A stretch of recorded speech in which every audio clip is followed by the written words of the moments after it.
Welcome to No Lie. We are back after a long hiatus, so to speak. We are back and we are representing the sports world and everything that is good with the world. I'm here with Mr. Curtis, Mr. Justice Jones. We're going to get here and get started. With so much drama in the LBC. It's kind of hard being. Snoop D-O Double G. Well, it's kind of hard being KD and Draymond Green in this case. A little on the court spat spilled over to the locker room. Things got a little heated with a loss to what was it? The Clippers. Yeah, the Clippers. It was in overtime. California showdown. Yeah, it was. It was a nice little showdown. Mhm. The Clippers won that game handily, I'd say, because I think that they controlled the pace the entire game. They really did. It was a last spurt from Golden State just to turn into overtime, but throughout the game, they really did control that game. Throughout the majority of the game, They did. they was in control of that game. They It's did. just that the Warriors are just a well-oiled machine that you can't take your foot off the gas for any second. But Clippers won. Yeah, and it was a good game. I loved it. Shai Gilgeous-Alexander is, yeah. The boy can play. The Warriors wasn't at full strength, so Yeah, I mean we can chalk it up. But what do you make of the Draymond Green KD beef? Straight to it. I love it. I think that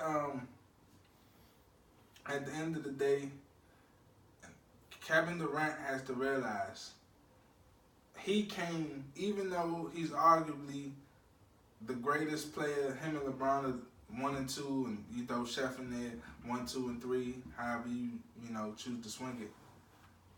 That's Curry's and Draymond's team. They had a ring before he got there. So Draymond was stepping to him like, I brought you into this. You back there clapping for the ball, and it's not like the game was lost. It was just going into overtime. He panicked like Draymond had lost the game. Like a J.R. Smith? Yeah, like Draymond. Well, J.R. didn't. Well, he lost the game mentally. They lost the game. Yeah, they lost the game. Yeah, when you do that, like he tried to make a play, and then people gotta understand. I like when Matt Barnes came on Colin Howard's show today and basically said Draymond, he backed Draymond is one of the best playmakers in the game today, and him leading the team in assists for the last 4 or 5 years. It's natural for him to do that. So when KD was back there clapping for the ball, acting like a little, what Draymond called him, it happened. He like, this is my team. We've been doing this. I know who you are. He called him the name. He know him. Draymond is a tough guy. Well, I'm going a little bit deeper. Okay, go a little deeper. I'm going a little bit deeper. All right. The thing about Kevin Durant is, I believe, this is my personal opinion, this is nothing that's broadcasted, I believe he's an angry type of person. And let me explain that. When you have to constantly prove yourself time in and time again, you develop a sort of animosity. It develops into your character. It's like, why you get mad at the world almost. It's like, why do I have to prove myself I'm so great? Like with OKC, he had to prove that he was better than Russ. Now with Golden State, he has to prove that he's the best player on the team. He has to prove to the fact that I didn't just come over here. Of course, he came over here to get rings, but he came over here for more than that. He came over there for business ventures. I mean, that's my person. He came over there for business. Okay. Oh, okay. Silicon Valley, a lot of money invested in there. Is the next way of the world, and Bitcoin and all this other beautiful stuff over there.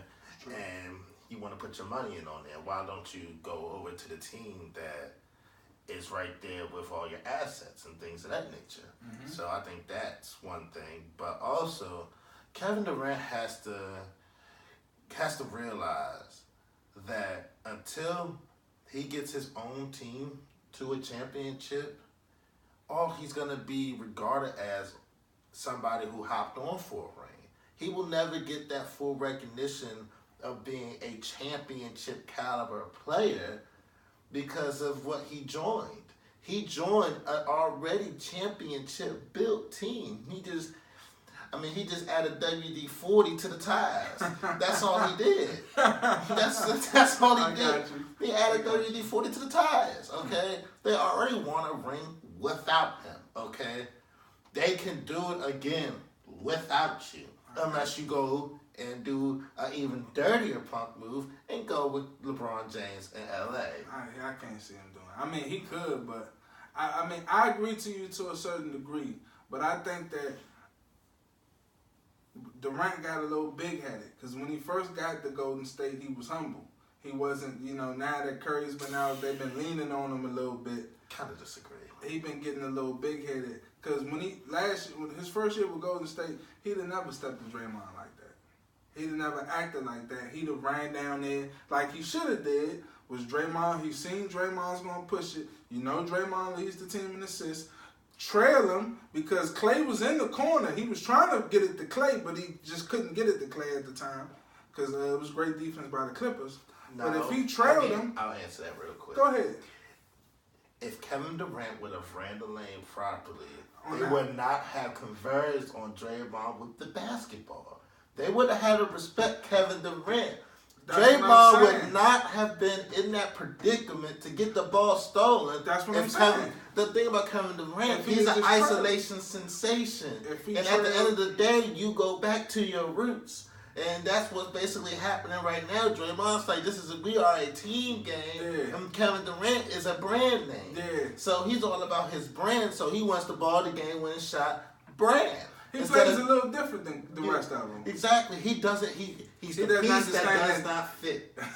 Nah, I wouldn't say. You can't say it don't fit when they won 2 championships. They just out talented everybody. All right, then. So why can't they do it? That doesn't mean necessarily a fit. Okay, his character doesn't even fit with the rest of the guys on that team. I don't know about that. His character, it doesn't fit. I think he's I don't know, it seems like he's the least mature. I would say that out of all of the starters. Like, the rest of them are a little bit more mature than him, and he's the least mature. But I wouldn't say his personality doesn't fit because you got to understand, him and Draymond are friends off the court. They're cool, but he got his head blew up a little bit. I'm dropping buckets. 3 different people tell you the truth. Drunk people, little kids, and angry people. Draymond was angry. Okay. When he got angry, he told him how he really felt about him. Nah, you reading into too deep. Because if it's not in your heart to say that, it's not gonna be said. If it's not honest, well then okay then. Then you're making my point. You're making my point. Draymond, we know who you are, Slick. Exactly, and he just got exposed in Front Street. Then I don't like what the organization did in suspending Draymond because now it's political. They knew about it. Damn the politics. At this point, now you have an opportunity to lose both of them. You're right. Because now Draymond's like, okay, you sold me out for him. Nah, listen to me. Peace. They did that. But I'm pretty sure Kerr said, "Look, Dre, we know what happened. We know Kevin got out of line, and you had to be you. We know that inside the lockers, but we don't want everybody to have that stigma that you are. You know what I'm saying? You could just do what you want." I wanted to say one thing real quick. Go ahead. Who was the first guy that was with Draymond Green after that spat on the court? It was, to my knowledge, it was Boogie. What did I tell you beforehand? When we first started this, a few weeks ago, what was going to happen to break down the Warriors? Draymond and Boogie Cousins. You mark my words. You watch. That's all I got to say.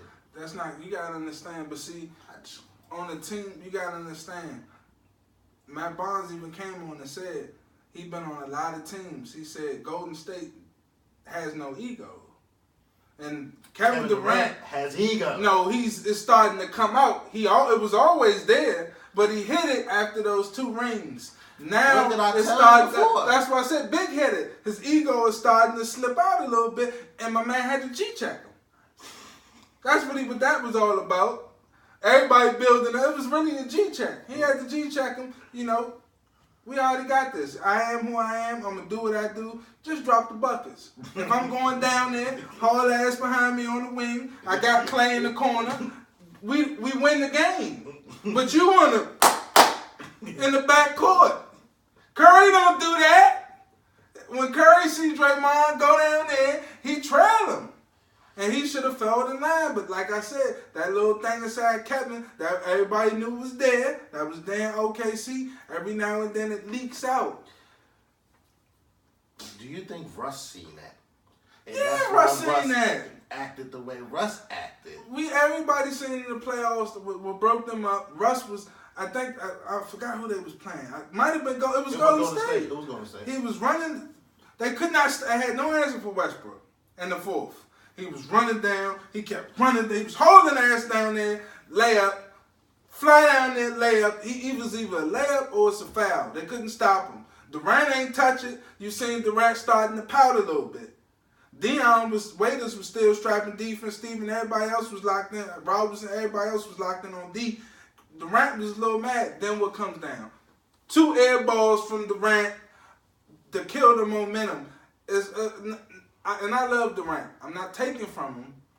He's probably the most fluid scorer I've ever seen in the league. He can score, I don't know any... Efficiency. Yeah, efficient. He's the most efficient scorer I've seen ever. Like, ain't nobody... He can get to where... But he was more efficient than Jordan. I mean, but he's bigger. Jordan shot 49.7% at the 2. Yeah. That's unheard of. Iverson shot 42% at the 2. Kobe shot 44.7% from the 2. So I mean, it's only the greats get over 40%. Yeah, but Kevin Durant's 7 feet. That's different. Yeah. And even LeBron is at 50.4, so it's not like, you know. But at the end of the day, he G-checked him. You know, Durant, we got you. You know, all you gotta do is score buckets. We already have we got the blueprint already. Right. Don't mess it up. All right. Sunday, another beautiful day. Beautiful football was played. What game stuck out to you the most this week? The game that stuck out to me the most was it was 2 games. It was that I seen a lot in. It was the Colts win over the Jaguars, and it was the Cleveland Browns win over the Falcons. Yeah. Go ahead. I want to hear this. This all be good. The Eagles are going through. They lost 2 people. They lost what's his name? The Fino Flip something. They lost 2 key. They lost John DeFilippo and the head coach Frank Wright. 2 offensive players that they desperately need. Offensive coaches, and their whole philosophy is off balance. They just got together with Andrew Luck. He finally getting more time. They're rolling. They're a quiet team in the AFC. Keep an eye on. And the Cleveland Browns. I like that Baker Chubb whole thing that they got going on. I like it. I like it a lot. Who are they playing? Atlanta's not sorry. Who are they playing? They smashed Washington. Washington leads their division. Difference. Washington is a slower paced offense. Okay. Atlanta's speed derailed their offense. Atlanta's defensive speed derailed them. They couldn't get to the corners because once they lost their offensive line, they couldn't overpower them anymore. So at that point, speed kills, and it was just Bonze Bonanza to the quarterback. I mean, roll out the red carpet and let's get in. I got you. Cleveland's a little bit of a faster offense. The pace has changed since Hugh and Todd Haley left. Pace has really changed. So at that point, they can match some speed for speed, and now it's just all about wit at that point. And plus, Atlanta being down south, beating that cold in Cleveland, played a factor in that game. I don't think they look froze out there. I think that was Atlanta has a fast, small defense. They're not big. They're small defensively, and the strength and the speed and the vision of Chubb just allowed Baker to just beat him, and it was beautiful. Well, I have, since you want to put 2 games out there, I'll throw two. I'll throw 2. My dad wants so. Yeah, 2 out there. Let's talk. That's what we here to do. All right, the first game was the Cowboys and the Philadelphia Eagles. That's not a telltale game. It can, can I finish? Go ahead. I want to know. I mean, you picked it. Tell the people. But then, I want to know. Interrupting me. How the heck am I gonna tell? All right. What's going on? What's telltale about that? The thing about their offense, Amari Cooper was worth the first round pick. He requires a safety to get outside the box. That's all they needed. Now Zeke, the lanes was open for Zeke to run through. Amari has to just be reasonable. Give me 6 for 60, 7 for 70. That's all I need, just reasonable. So that it's a respect issue. Now that you have to respect Cooper, Zeke has just he's been running through holes. The difference between the Titans game is the Titans had the front 4 to say, the heck with it. I could rush forward. Jarrell Casey will clog up that middle, and all hell will break loose on their offensive line. But the way that they played sound football, and the kid, Leighton Vander Esch, the tackling Dutchman as they call him, really played very well in the absence of Sean Lee, and it looks like that was the right pick for the first round, because considering the fact of Sean Lee's injuries, it was just, he just stepped right in, and Jalen Smith just stepped right in and, delivered the business. And that was a really good game for the Dallas Cowboys, and I think that was one game that will show their fruits going forward. The other game... Hold on. Yeah. I told you, and I was patient. I disagreed with him from the moment he opened his mouth. And I kept my mouth shut. That's not a telltale game. How can you clearly look at the people, look at me and the people, and say that's a telltale game for the Cowboys where the Eagles have such a depleted defense like that? You can't judge their offense off that depleted defense. They're losing corners, safeties, linebackers, linemen, and you're going to say that's a telltale game for Cowboys?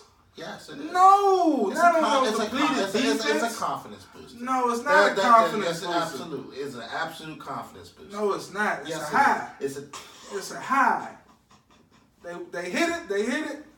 It's a blunt. They hit the blunt. They went up. Now you back down. That's not. I'm just telling the truth. We talking. It wasn't reality. It was a high. They will come down from that high very soon. They will, when they face a real offense that can score points. Philly they can't score. I just told you, all their coordinators, all their offensive geniuses, is gone. So it's like you're looking at a shell of Philly. So for you to say that's a telltale game for the Cowboys, I totally disagree. And we will see next week. We would certainly see next week. The second game, the Titans and the Patriots. Them Titans they're so Jekyll and Hyde. I don't know what team I'm gonna get. That's true. But when they play ball, these guys, that man Jarrell Casey, the way he just clogs up the middle and he has to be dealt with immediately. That's your other telltale game? Yeah, absolutely. Justice, both of these games that you're naming are not telltale games at all. Why not? First of all, you got the head coach for the Titans. He played for, Belichick doesn't beat former employees. Out of the 3 losses, they lost to Detroit. They lost to Detroit. They lost to the Titans and the Jaguars. The Jaguars had revenge on their mind. Titans knows the plays because he's been with them. Belichick always struggles against former employees. They know what's going on. That they beat Tom Brady. They know the system. They know the book. They know time. They practice against Matt Patricia with the Lions. They played excellent football. No. They played excellent football. Man, you're going to see the real Patriots this week. This Sunday. All right. I'm surprised at you. Whatever. Carmelo out in Houston. They said that they're going to release the man. After 10 days. After 10 games. They said that quick. They said the heck with it. They said we're done with it. You know what happened to Melo? New York hurt him. The Knicks hurt Carmelo the way they treat him. Yeah, they do hurt it. They're the worst ownership in sports. But yeah, easy. They are second. They're second, but they're not the worst. You got Madison Square. You got the Garden. Why do you have you have such a sports city? Why is your team so sorry? They're not the worst team. He's not the worst though. He's the second worst. He's the worst in my eyes. New York. There's no reason for the Knicks to be garbage. There's no reason with that fan base. But yeah, Melo got hurt by the Knicks. Melo and Denver. When Denver let him go, and then the Knicks treated him like a pack of baloney. It demoralized them because they didn't. You got to know your player as an owner. You got to, when you grab a player and you spend that type of money with him, you got to know what type of player he is. Get point guards and defenders around Carmelo, because the point guards will control the tempo of the game while Carmelo scores, and you gotta have defenders. Well, go ahead. What you got to say? Finish. I'm done. That's all I got to say. You got to know your player. Build around the money. You spent that type of money. That's nucleus money. Go ahead. I got 3 points. Uh-huh. 1, Phil Jackson did not want to pay Carmelo. He was forced by James Dolan. So if you do it, you make the best of it. He was forced. Okay. He forced his hand. Okay. 2, he can't play with another playmaking type of point guard. He can't do it. I didn't say a Chauncey Billups type. Not a. How many of those are in the league? What now? I'm talking about with New York. This is a couple years ago. This is like 5 or 6, 7 years ago. But when Chauncey was old. He was done. His time was up. It don't matter. They had great. If Carmelo don't hurt his ankle, he had to respect him. They beat Lakers. If Carmelo don't mess his ankle up, they beat the Lakers. No, they don't. Yes, they do. Carmelo he could not be stopped. They wasn't beating them. That year was that 07? Yeah, I know. Yeah, he could not be stopped. No, that not year. 07. It was 08. It was either 07 or 08. He could not be stopped. Because 07, the Lakers lost to Phoenix. 08. Could no one guard Carmelo back then? Absolutely not. That's false. That's false. So, but Jeremy Lin, when he was balling out, when Melo got back in the lineup, changed the complexity of that whole team. It was, once he caught the ball, it was the black hole. It was not coming out. Carmelo cannot play with a top tier point guard, except for somebody that he has to respect. Chauncey Billups, he had to respect him. He had no choice. I had no choice. If it's done for somebody of that stature, forget it. Forget it. And the third thing about Carmelo, he was what he was. A mid-range isolation sensation. The league has changed. There's no more isolation, mid-range isolation sensations. Popovich has even molded DeMar DeRozan away from that. DeMar DeRozan isn't just an isolation mid-range sensation anymore. He's not that anymore. He might not be that, but they're in San Antonio's deep waters. That's a whole nother story. Yeah, they are in deep waters. We'll get to that later. Okay. Because they got problems. Because LaMarcus Aldridge, my lord. Oh, that's a whole nother story for another day. That.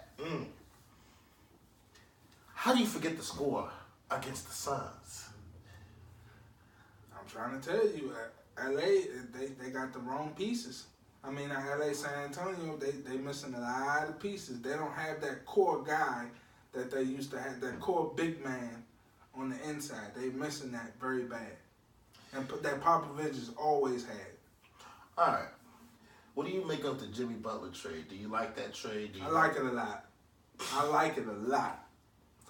By the way, Philly acquired Jimmy Butler from the Minnesota Timberwolves. Minnesota, in return, gets Jared Bayless, Robert Covington, Dario Saric, and a second-round pick.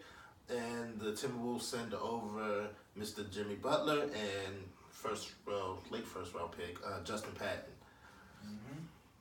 I like it because Jimmy had to get away from from the Timberwolves. He didn't like.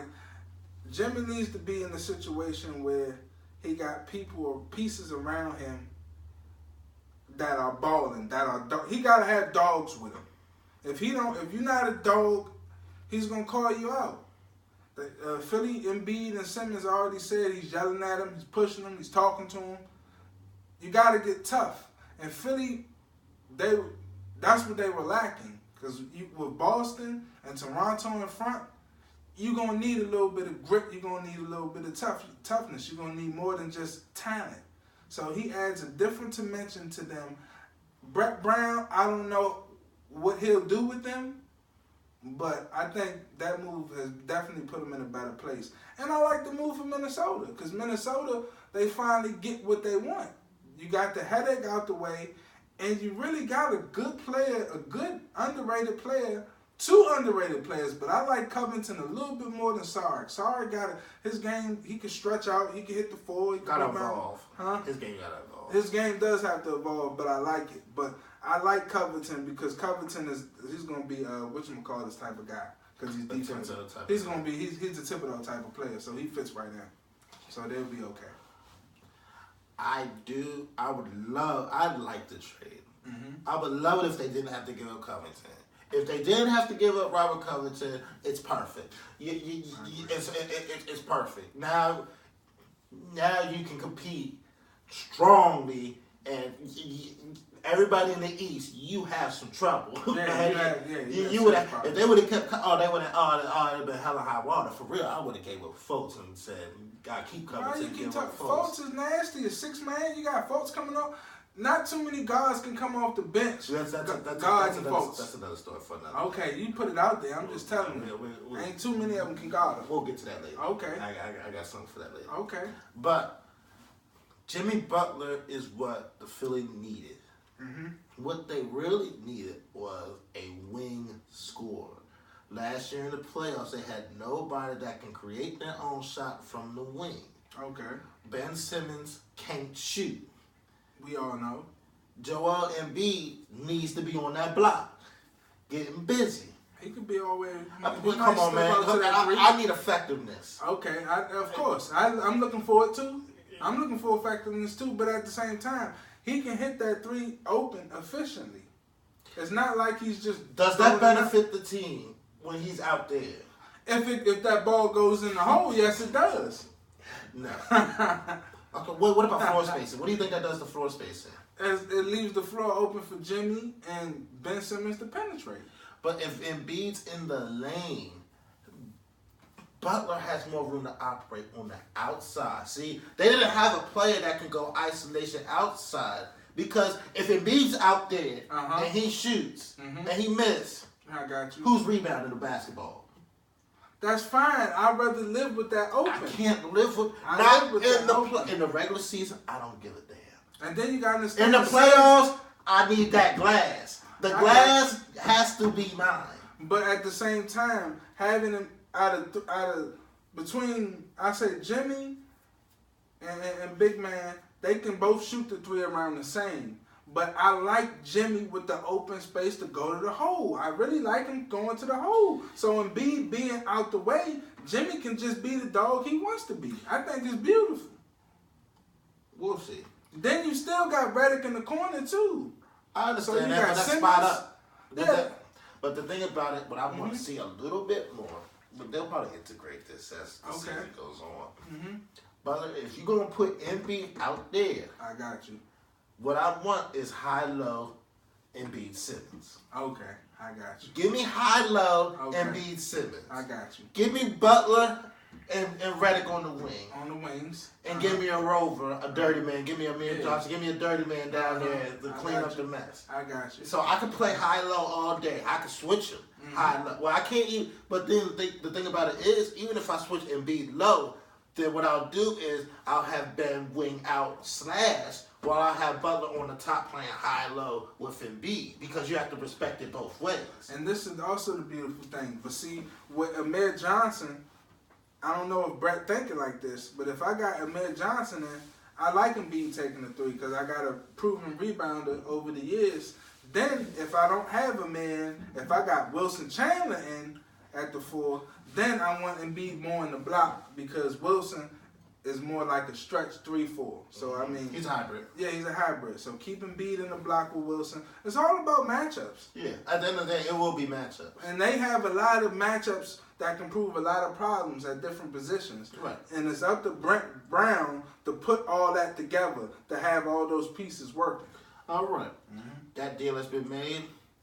What's one deal you would like to see happen this year? I don't know. I don't really like. I mean, first and foremost, I wanted to see Dez to go to the Saints, man. My soul I'm talking hurts. about NBA. My soul hurts. The NBA is done. I don't want to see anything. I like what I see. I like what's going on. I just like when guys are healthier. I don't care about the trades. I like healthier because I mean, this will never happen. Go ahead. I don't think this will ever happen. Right. If it gets to be the point where the drama in Golden State proves to be too much. It's not drama. Us media, we're blowing it up. We're doing it. It's not drama. We've been in locker rooms. You're gonna beef. Of course. Okay, it's not. But you really don't. But there are words that you can't say to another man. Yeah, I mean, I got you. There are words that can't be said. That could be forgiven. He didn't talk about it. As long as you didn't talk about my mom. The other words can be forgiven.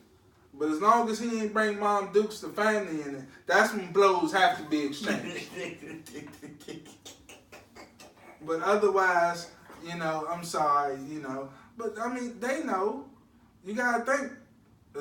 Draymond's still the dude that kicked. Didn't he kick Kevin? He did something to him when he was with Steven Adams. Oh, okay, he did kick Steven Adams. He did something that I think he leaned on KD or called him. I think he pushed him or something. It's been like that. They know their relationship. He can talk to him like that. They know that. I think there's two things that has to be done. One, LaMarcus Aldridge has to get the hell out of San Antonio quick, fast, and in a hurry. Who's going to pay for LA? Who's going to pay for that contract? He has, 2 years left? They can do it, but they're probably going to have to take less. They have to. Yeah. You have to. You're not Pop has been proven to work with. He can work with it, but yeah. I mean, but he got to go. Oh, LA Ben had. I told you this years ago. He had to go. He got to go. I've been told you that. The perfect place was Portland. It was the perfect place for him. It was. When he left Portland, it was just gonna be downhill from there. He got to go. But one deal, like I said before, I'll go back on this deal. I'll go back here. Would the Warriors do it? I highly doubt it. It all depends on. Why would this has to go? I mean, here's my thing. Would you rather break it up on your own terms or it be broken up against your terms? Why do things have to be broken up? Why can't we just enjoy the ride? The ride will end. But I'll be man. KD gone. The brother gone. We don't know that. We don't know that. That brother gone. We don't know that for sure. We don't know what will happen. That's why I don't understand. Why are we so focused on the breakup? Let's just enjoy seeing them at their best. Because when Golden State is at its best, it's a beautiful thing to see. When all the pieces and that ball is moving and everybody hitting, everybody jump shot working. I like to see that. It's beautiful to see everybody jump shot working, falling. One trade that I did, I wrote it down over here too. Kyrie Irving to be traded. I want Kyrie gone. I think Kyrie wants to be gone. I want him gone. We talked about this. I have him going to the Clippers. No. Absolutely. No. Because Gillis Alexander has been playing the 2, not the 1. Patrick Beverly's playing the 1. I'll put Kyrie with that young boy out there. There's going to be some real problems. There's going to be some real problems out there. You said put Kyrie Irving out there. Send Kyrie out there. Nah, he doesn't fit Doc's. I don't think Kyrie will. They got Clippers don't really need more. So you're saying less is more? Less is more. Let Alexander rise up. Let whatchamacallit, let Tobias develop into, more of a scorer. Let my boy Lou Williams still come off the bench. Let that keep going. You know what I'm saying? Everything is beautiful. All right. So, preview of tonight's games. Seahawks, Packers. Who you got? I like whoever going to control the ground game the hardest. That's not what I said. Hold on, I'm like, can I finish? Do I got to give it to you your way? Or my way? It will be nice. Nah, I'm going to give it to you Reggie Curtis way. That's how we going to do. Whichever team can control the ball the best will win the game. If Aaron Jones can get the best of Seattle's defense, of course we know Rodgers is a better passer than Russell, not to discredit anything from Russell, but if Aaron Jones get the best of that defense, he'll have his way. Now if Rashad Penny and Chris Carson can just come at Green Bay, it's going to be real tough. But at home, I'm going to have to go with Seattle. They desperately need that win in the worst way. They need it more than Green Bay does, and I like Seattle. All right. I'm going Seattle as well. Of course you would. 12th man. Aaron Rodgers is not looking like Aaron Rodgers. He's really not. I mean, they played Miami last week, and it was a slaughterhouse. What more do you want from him? What more do you want from Rodgers? I see good. I see working with what you got, but I don't see great. I just don't see great. What do you mean he was hurt? The man's hurt. That's what I'm saying. I'm not saying it's his fault. I mean, but I don't see it. It's just Seattle's at home. I like Russell Wilson, what he's doing. But he has to be Superman for them to win, and I think he'll be Superman. 3-point favorites at home. I'll take them. I'll take that score. I like it too. I agree. Basketball, Golden State, Houston. I like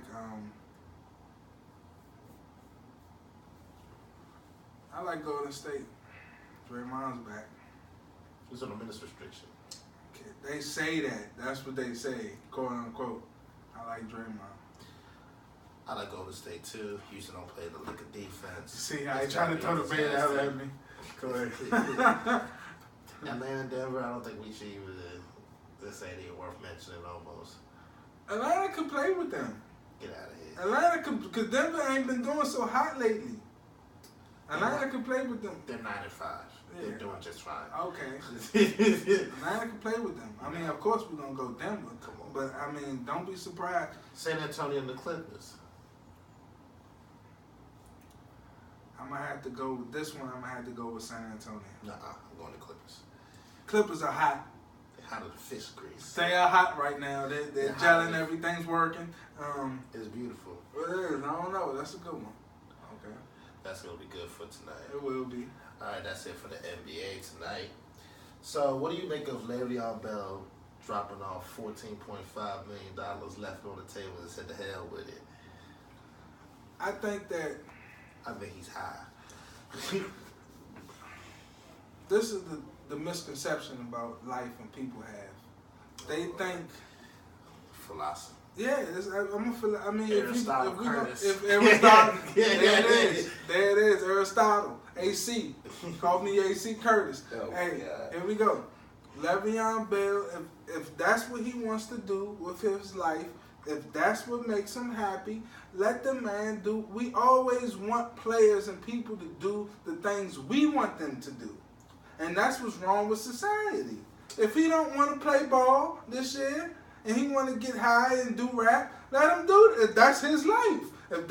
We're all on our journey. If that's what he wants to do in his journey, and he don't want to run, let him do it. And I think it might have been smarter than him coming out and getting injured, not being in shape like Dez did, and not get the big bag. So you can look at it both ways. Come out late, you're not in good shape. I can give you that. That's the only part I can give you is injuries. I mean, of course, you're gonna be more prone to injuries. If you've not been working. Of course, you're gonna be more prone. Your body is not properly adequate.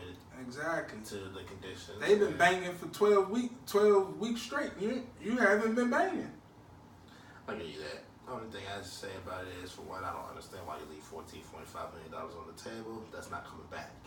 2, money ain't everything, man. It ain't everything, though. Man. 2, it's all about who you working for. You got to understand football franchises is an entity. It's Apple, Google. It's basically those are different types of entities that we have in today's society. Mm-hmm. Franchises are similar to that. Mm-hmm. So, why would you leave a good entity to potentially get more money in a bad entity? Let me explain it. Let me explain this. Then watch this. Would you rather work for a company that you make a little less, but it's a better work environment, or you make more money in a support work environment? Whatever makes me happy. That's not answering the question. That's the question. That is not the question. That's you're a part of society, Justice. You want everyone to think like how you think. So what are you? So you're a Martian, huh? You're not a part of the society. No, I'm gonna think. Mission to Mars, and we picked you up, and now you're here talking sports. That's what happened. Depending on the situation, what's going on in my life, I'll base that situation. I might not make the popular decision today. I might not make it. It's about Why my do you joy. make this more difficult? It's my joy. It's not your joy. Why do you make this more difficult than what it has to be? I'm just. What are you doing? Because you see, Justice, you sound like the media. Ricky Williams can't do this. Le'Veon Bell can't do this. We can do what we want. I did say he couldn't. I just said I don't understand it. It's not your joy for you to understand. My joy is not for you to understand. You still ain't answering the question. You still don't answer the question. I answered it to the best of my ability, sir. Everybody's joy is different. You can make your point. Somebody will agree with you, just not me. So sad. So sad. All right, we're about to shut this thing on down. Before I catch an aneurysm for blasphemy. Do you have one more for the road? Is there anything you want to throw up for the people? I'm gonna do one. This is a little bit of baseball talk. We just gonna. Okay. This ain't for you. I believe that Jacob deGrom as one of the best Cy Young Award winners that has ever graced baseball. That was crazy. The ERA of 1.69 a game, with the lack of run support that he had, to still be, it's more than just the ability to throw balls and strikes. It's a mental thing. The mental anguish of knowing that you might not even get 2 runs of support from your team and still be able to go out there and pitch 1-run baseball. I haven't seen nobody pitch like that since Dwight Gooden back in '86. I mean, it was absolutely remarkable what he did. And he's by far one of the best Cy Young Award winners that I have ever seen in the history of baseball. It was just absolutely amazing to see what he could do on the mound with a depleted roster, with nobody, with catchers interchanging. You didn't have the same chemistry. The team was bad, but you still went out there and did your job, and you did it to the best of your ability, and went above and beyond your ability. And so that's one thing that I really hold dear as far as that Cy Young Award. Excellent job from Jacob deGrom. It was absolutely remarkable. Thank you for joining us on No Lie. We will be back shortly. I don't know what my partner is doing. He's probably getting him a Salisbury steak, sitting on the couch in his drawers, watching football tonight. I'll be doing the same, cutting crumbs on my chest, and dope beverages to be had. Thank you for joining us, and good night.